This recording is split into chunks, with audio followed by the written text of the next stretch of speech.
Hey everybody, today we are going to be talking about planning. Surprise! Yeah, I know.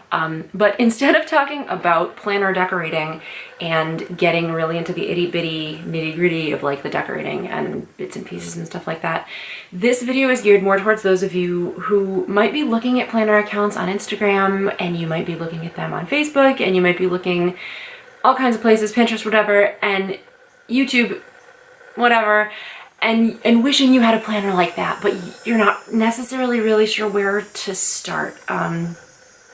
Maybe you have no idea how to do it, maybe you have no idea where to get stuff, or maybe you think that, you're looking at these beautiful candy-colored perfect things and you don't think you could ever make yours that perfect, so why even bother trying, right? No, we're gonna try. So if that sounds like you, stick around because you might find this useful. So if you want to be a planner, first of all, understand that for some people planning comes naturally. That's especially true, and this is just my opinion, and I speak from experience here. It seems to be especially true of people who like to have control. Not necessarily control freaks, but people who like to have some kind of control over their days. They like to know what's coming. They like to be able to people who aren't really crazy about surprises on their time. These people tend to be natural planners, and that's not the only criteria, but in my experience, those people tend to gravitate more toward being good at planning. So there are some people who aren't necessarily control-oriented, of course, who still like to feel like they've got some backbone holding up their time. And that's kind of more the person that I'm gearing this to, because the people who are natural planners don't really need help. Recently, I helped somebody who is not a natural planner at all get some structure around her days. This person has been retired for about a year, and although she's been keeping up with gardening and quilting and cleaning and seeing family and stuff, she felt like she was really floundering when it came to just filling her days with stuff that she felt was valuable. I think that part of this came from, being somewhat newly retired. She had always had somebody telling her what to do. So whether it was the kids in school, whether it was going back to school herself, whether it was being at work, there was always somebody who said, here's your schedule, right? And then she would have to fit in her own personal stuff around somebody else's scheduled hours for her, like most of us have to do, but for retirees who don't have that structure anymore, sometimes it can be really hard, because that means that when your kids are grown and you leave the workforce for the first time, there's nobody telling you how to structure your day. There's nobody saying, I need you here Tuesday at 8:30, I need you to stay until 4, with the possibility of staying until 5:30, and then I need you Wednesday, but you have Thursday off this week, even though you're supposed to, none of that. Your days are free. And for some people, that's terrifying. It really can be. So she found that she missed that structure, and she came to me and said, can you help me get organized? I really want to do that. And I was like, no. No, I definitely said yes, obviously. She also told me, though, because I asked her, do you want a planner like mine? And she said, well, your planner is really intimidating. It's really scary. Like all the bows and ribbons and washi and clips and stuff, too much. So I said, okay. And what I told her is the same thing that I'm going to tell you. Planning at its heart is meant to do two things, okay? One of them, it's supposed to help you get organized and plan. And then the other thing is that through planning, it's supposed to make you feel like you've got a handle on what's up, and therefore make you feel better than if you had no idea what was going on and no control over your days and that kind of thing. So bottom line, planning is supposed to help you feel good. Whether or not you decorate it with bows and washi and all kinds of crap, planning, just the act of planning, is supposed to make you feel good, not scared or inadequate. So however you go about that is up to you. But just understand that the key thing is that you, in order to get organized, if organizing is your goal, you need to actually do planning. Decorating is gravy, but you do actually need to do planning if you are planning to organize. So the first step is to separate the two sets of things that make up most of your day. And that's the things that you want to do and the things that you need to do. Sometimes they're the same things. Often they're not. Crap, okay, hold on. Based on the amount of things you end up with, decide what kind of a calendar would suit your needs. If you're looking to organize days that are super busy, if you're volunteering, if you're still working, if you have a part-time job, if you have something that you tend to schedule by the hour, it might be a good idea for you to get a daily calendar with hours or half hours marked on it. If you're looking for more of a broad overview, you might be fine with a monthly spread, or for something in the middle, you might choose a weekly calendar. And then there are all kinds of weekly calendars. There are the kinds of weekly calendars that have just the weekdays. There are kinds that have the weekdays and the notes. And there are the kind that have like 4 weekdays plus 3 weekdays and a little note section. So it really depends on how much space you feel you need and what you want to do with the planner. If all you're doing is writing down a couple appointments, you might be fine with just the week and the note, whatever. So you have to, and it's very personal. I mean, planning can't be anything but very personal. If you're creating a planner for yourself, that's kind of how it works. So it really has to be based on what you want to do with it. So for this person in particular that I helped, we went with a weekly calendar. And then we sat down and we said, okay, what are the things that you have to do? These are the things, you might suspect. Clean the bathroom, vacuum the house, clean the living room, clean the kitchen, clean the dining room. Exercise was also an important one. And then she had projects that she wanted to do. So she wanted to make a quilt. She wanted to clean out the attic, bigger stuff like that. That's more than a chore, but not something that you schedule. It's not like work, so, I mean, it could be technically, depending on how scheduled you want to get. But so then we had this list of things and an empty calendar. And one of the toughest things this person faced was picking which day to do which thing. And that's something that a lot of people, especially perfectionists, face is you want to get it right the first time you're making a decision. And if there's any chance you're going to get it wrong, you just want to not do it at all. I know, because I'm like that too.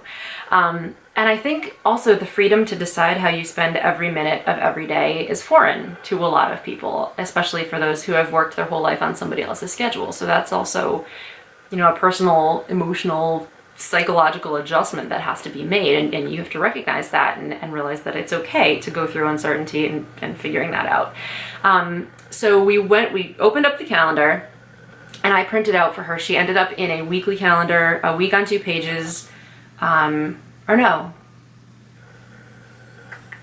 week on 2 pages with a notes section by My Life All in One Place. So I'll link that below. And so we had the calendar open and we started filling in the chores and the exercise, and that went okay. But another stumbling block we hit eventually was the projects. So my recommendation was to break them down, and this is something that you can do if it helps. Figure out what the projects are that you want to do and prioritize them. Figure out how long it's going to take to do each one. Figure out which ones you want to get done before other ones. And one easy way to do it is to say, I'm going to do one project per month. And then whether it takes you the whole month or it takes you a week, you've got your one project per month thing happening. And then you can kind of schedule based on the priority which project goes with which month. So I think that this person came away from our time together feeling a lot better about having a schedule. And the things that she found most useful were going through the have-to-dos and, the want-to-dos one by one, and laying everything out to see, what do I have to actually fit into this schedule. Knowing that a calendar is flexible, that's a big one, especially when you're answerable only to yourself. You don't have to get it right the first time. If you try it and you don't like it, move it. You don't have to stick with something that doesn't work. And then there's also the very gentle reminder that some people do actually need reminding that this is not a test. Nobody will be judging you. You don't have to hand your calendar in to anybody who's going to judge how well you scheduled yourself when you're doing a personal planner. That's not, if you're doing a business planner, then, you've got revenues and traffic and stuff to worry about. But if you're just planning your days for yourself to get some structure, it's not a test. You're not getting graded. You don't have to hand it in. No one's going to look over your shoulder. No one's going to read it unless you ask them to. Like, it's very private, and you don't have to show it to anybody. So that, you know, maybe will help you get over some of the embarrassment of feeling like your planner isn't perfect. And let me tell you, nobody's is. Because everybody's keeps evolving. If it was perfect, they wouldn't have to change it. Just saying. And I you know, same thing for me. So if you're starting to keep a calendar and you have never done it before, those are some good things for you to remember. If you are nervous about planning too far ahead, just in case things change, lay out 1 week. Schedule what you think you're going to need to do in a single week, you know, whatever that week is, and try following it. Tweak it as you go. And if the week doesn't feel right to you, try again the following week with something new. You know, you don't have to do the same thing over and over again on the same day, whatever, you know, whatever you end up planning. So another recommendation that I have, and this might feel a little bit silly, but I do it in my calendar, is to use a pencil. That way you can erase and reposition, and, you know, you don't have to worry about scratch outs. You don't have to worry about white out. You can also use erasable pens. The Pilot Friction ones are very good. But I'm old fashioned and I just like pencil. I like the way it looks. I like the way it feels to write with better than the friction pens. And they're easier to erase because you don't have the hard rubber. So I prefer pencils, but you can use erasable pens too if that's your jam, whatever works. Another good thing to make sure of is that the calendar layout you're using suits your needs. That's a big one, because if you're in a calendar that doesn't work for what you need, you know, if you've got hourly appointments every day and you're in a monthly spread, you're probably just going to feel like you're losing things, and you probably will be. Or if you don't have much going on during the week, but you like to take notes or jot things down or whatever, maybe a week on 2 pages with the week on one side and the notes on the facing side is right for you. There are pre-made calendars, whether you're using a Midori Traveler's Notebook, a Filofax, a Hobonichi Techo, or some other planning system, Kikki.K, Color Crush, whatever. Or your other option, if you're a little bit tech savvy and you can't find the planner layout that you want pre-made, you can always use a program and make one of your own. And that's what I've actually done here. So I'm going to pop down just for a quick second to show you what I'm using, and then we'll come on back up. So I'm going to show you guys what I'm in now. And this is a weekly spread. And I think the last time we were in here together, I was in a monthly. And I decided that I wanted a little more space in my days, so I moved to a weekly. So this is just the second half of 2015. And, you know, I did the cover myself. These are journal cards, stamping, you know. This clip was in the Scarlet Lime August kit. I freaking love these. And this is a Midori brand insert. This is an original Midori. And I did this because I wanted more space for notes. I wanted more space for stickers, and I've got my to-do lists stamped here, which I borrowed from another Instagrammer. And I can put stickers and notes in here. I can put, you know, stamps for when credit cards are due, or if I get a delivery or what's going on.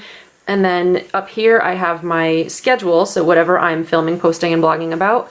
And then I've got, you know, my Studio L2E wish list, which the grand opening was on Friday night, because, yeah, Friday night, and technically Saturday morning, but because I'm on the East Coast. But, you know, I have a wish list. I totally missed it. I was completely asleep. We stayed up until 1 o'clock watching House, and then I fell asleep like an idiot.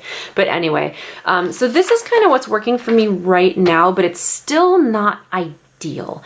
I want a little more space, I think. Oh, I just shook you, sorry. I still think I want a little more space in my days. So what I actually did was I decided to try creating my own calendar. So this hasn't been covered yet, but this is a weekly calendar with monthly pages that I created using Microsoft Publisher, which I love because you can lay it out how you want it, but then it knows how to print the booklet. It's much better for me than doing a PDF or a Word doc, because I don't have to like map out which pages are which and do different stuff. I can just use Publisher, do it as if it's in order, and then it knows what to do. So Publisher is amazing. So this is a weekly calendar with monthly pages, and I just do a free calendar, so nothing is numbered. I've got month of, and this is a washi tape that's not printed. So I've got, this is a 6 month, so I've got 6 monthly spreads because I do like the monthly spread. I just can't do everything in it. So then after the monthly spread, I've moved to a weekly. And the way that I've laid this out is that I've got Monday through Thursday here, Friday through Sunday here with a little notes section here because I don't really need a huge notes section. Or I can take notes day by day. So that kind of works for me. And I'm not that worried about the YouTube and blog scheduling because I do actually keep a separate calendar for that. It was a quick view on the week on 2 pages, but the other way that I do this, and I created this one too. So this is my social planner for August through December. I just redid this because I was using a 2-year monthly thing, but it was just too thick. I wanted something a little more slim and compact. So I created this also in Publisher, and this is just monthly spreads with a notes section. So, I mean, we can look at August. This is what I've been, blogging and YouTubing and whatever about. So really, and all I need is a monthly spread. I don't need anything crazy for this because this is my checklist and I like to be able to see it, planned out day to day rather than just what am I doing this week. So that kind of works for me. So I don't think I'll need to do the, the planning for the YouTubing and the social stuff here. This is more personal and to-do lists and stuff like that with little notes. So, I created 6 months in here and I actually printed this. Tomoe River paper does not go through my laser printer. I wanted to use the Tomoe River paper, but I couldn't. So I did this on typewriter paper instead, which is a 16-pound weight paper, which you can get on Amazon. It's like Mead typewriter paper or something. It's okay. One thing that I'm finding, and again, this is key for finding out what works for you and what doesn't. I like the weight of the paper, but one thing that I'm not crazy about is how pencil acts on it. I feel like the pencil, and I'll just kind of zoom in so you can see, I feel like the pencil is maybe a little bit too lighter than how it appears on something like, let's just flip over here. It's lighter, I think, than how it appears on the Midori paper. I feel like you get more of a, that's not pencil, there's no pencil over there, but over here. I feel like you get more of a color richness on the Tomoe River paper than you do on the typewriter paper. So that's something that I'm still kind of struggling with, and what I may end up doing is instead of a 6-month calendar, I may do a quarterly calendar, so just 3 months and 14 weeks. And try it that way. And then because I like slim, I don't like carrying around a fat giant brick of a thing, which is why I got rid of my initial YouTube calendar 2-year, schedule to begin with. So those are a couple of ways that you can do calendars. There are a bunch, again, if you're in Filofax or a Franklin Covey planner or, an Erin Condren or whatever, there are all kinds of outlines, what do I want to say, layouts that you can choose from, and you really kind of have to play with what works for you. And what I like about the Midori, especially in making your own inserts, is that you can make an insert to last you a month or two, see how it goes, and then if it doesn't work, try something else. But again, that's if you're starting to get really savvy and you're really particular about your planning. A lot of people aren't going to be the kinds of people who like to make a calendar every other month and, try something new. Some people will. So again, it's really just a matter of finding your groove because planning is supposed to make you feel good. So if you don't feel good, there's, it's kind of defeats the purpose of doing it. Just my 2 cents. So those are my tips for if you're new to calendaring and a little bit intimidated. First of all, don't be. It's something that you should do because it makes you feel good about having everything in order, and if you want to add decorations because it makes you feel good to look at the decorations. It's not, make sure you're not forgetting things, make sure that you're getting to where you need to be. It's not something you should do to make yourself feel bad. It's not, whether you're doing just a calendar, a combination calendar and journal, or something else, no one is going to be looking at it unless you ask them to. You don't have to prove yourself to anybody. This is for you, not them. Like bubble tape. For you, not them. So once you're into a planner, remember that it's flexible and, it's as simple or as complex as you make it because it's for you. And sometimes it's helpful to use a pencil. That tends to decomplicate things because I can't stand, if you're fine with pen scratches and stuff, knock yourself out. I cannot stand to have anything crossed out. It's got to be perfect. I know that about myself, and that's why I use pencil to begin with. And some people, they're never going to get into the whole stickers and washi tape and and page flags and post-it craziness that a lot of us love. I mean, near and dear, right? And that's okay. That's okay. If you're not into that stuff, if you want to plan, but you don't want to do all the sticky notes and all the colored dots and the color coding and all that other craziness that many of us love, that's okay. Don't do it. Don't do it if it doesn't work for you. You don't have to model your planner on the beautiful Instagram and YouTube accounts, even if you want to, obviously, but you don't have to. And I think that a lot of times starting planners can be intimidated, feeling like, well, if my planner doesn't look like it came out of some kind of design team, then, why bother? But that's not the case at all. But again, bottom line, the whole point of planning is to make you feel like you've got control with everything laid out in front of you. And because of that, you feel good about it. And if you choose to add embellishments and accents, it can be really pretty and fun, but it's not something that you have to do. But both of them at the end of the day are designed to make you feel good, and that's what planning is all about. So I hope that this was helpful. If you have any questions, leave them down below. If you're new to the channel, I hope you enjoyed this and you are very, very welcome here. And if you are returning and a subscriber especially, thank you so much. I love you guys, and I will see you again soon. Bye.